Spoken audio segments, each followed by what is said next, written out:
বাড়িতে থাকবো না, চল আমরা চলে যাই। আরে কি হয়েছে? সকাল সকাল কোথায় যাচ্ছিস তোরা? যেই বাড়িতে মায়ের ভালোবাসা নেই সেই বাড়িতে থেকে আমরা কি করব? চলো, সবকিছু ঠিক হয়ে যাবে। আমাকে আগে কথা দাও, মা এনে দিবে। হ্যাঁ মামা ঠিকই বলেছে তো। ঠিক আছে চল। কয়েকদিন পর। দাদা এই তো হয়ে গেছে আমার। না বাবা, তুমি সবসময় কাজে কাজে থাকো, আজকে আমরাও যাব তোমার সঙ্গে, আমাদেরকেও নিয়ে যাও। মারবো কিন্তু তোকে, কাজে যাওয়ার সময় কেউ আটকায়?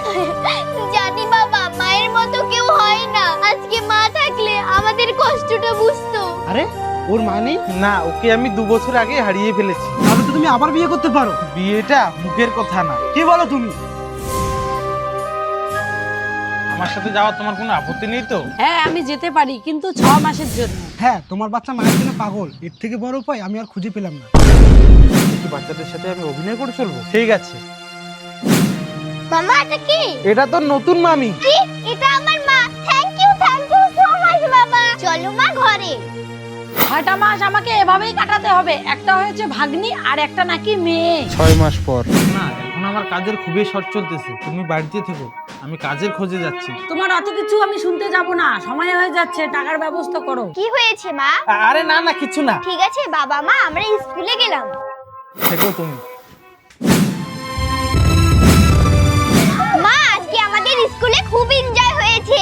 এই তুই আমাকে মা বলবি না। 6 মাসের জন্য নাটক করতে এসেছি কিনা মা মনে করে নিয়েছে। হ্যাঁ, এ কি বলছো মা তুমি? হ্যাঁ আমি টাকার জন্য এসেছি, আর এই টাকা আমি তোদের কাছ থেকে অশীল করব। তাড়াতাড়ি ইউনিফর্মটা চেঞ্জ কর আর বাড়ির কাজে লেগে পড়। এই যা, উঠোনটা ঝাড় দে।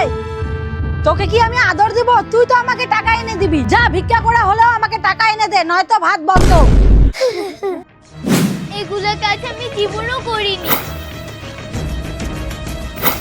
হ্যাঁ হ্যাঁ হ্যাঁ, অনেক টাকা পেয়েছি। আমাকে কিছু পয়সা দাও, তাহলে মামি আমাকে খেতে দিবে না।